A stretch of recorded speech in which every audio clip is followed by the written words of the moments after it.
In 2007, director Sam Raimi brought the third installment of the Spider-Man trilogy to the big screen with Spider-Man 3, a film based on the iconic Marvel Comics superhero created by Stan Lee and Steve Ditko.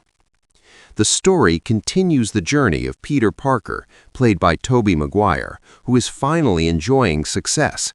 He is celebrated as a hero in New York City.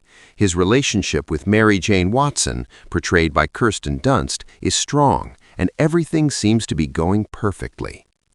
But peace doesn't last long.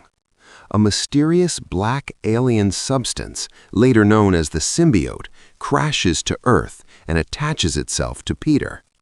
At first, it enhances his powers, making him stronger and more confident.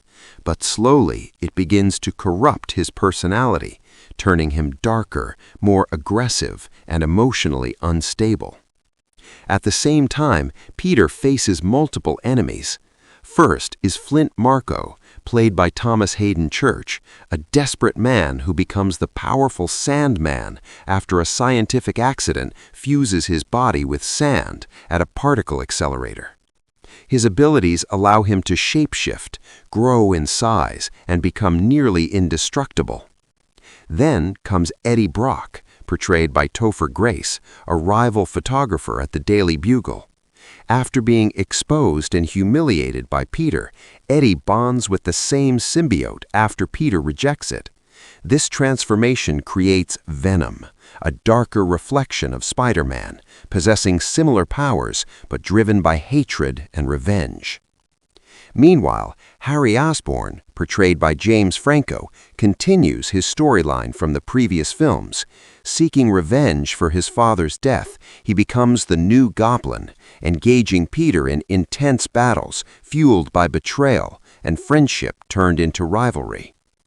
As Peter struggles internally with the symbiote's influence, his relationships begin to fall apart. He hurts Mary Jane, loses control of his emotions, and starts becoming someone he no longer recognizes. Realizing the danger, finally Peter fights back. Inside a church bell tower, the loud ringing weakens the symbiote. With all his strength, he tears it away from himself, freeing his soul. But unknowingly, it finds a new host in Eddie Brock. The final battle takes place at a construction site where Spider-Man faces both Sandman and Venom. Overpowered and alone, Peter is pushed to his limits. But in his darkest moment, help arrives.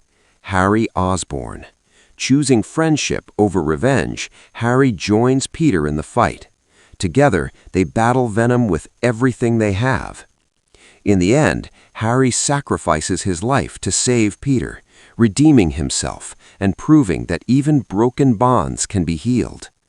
Peter eventually defeats Venom, using sound and fire to destroy the symbiote forever. And when Sandman reveals the truth that Uncle Ben's death was an accident born out of fear, Peter chooses forgiveness instead of hatred, letting him go. And in that moment, Peter Parker truly becomes a hero, not because of his powers, but because of his choices. Spider-Man 3 is not just a story about heroes and villains, it's a story about temptation,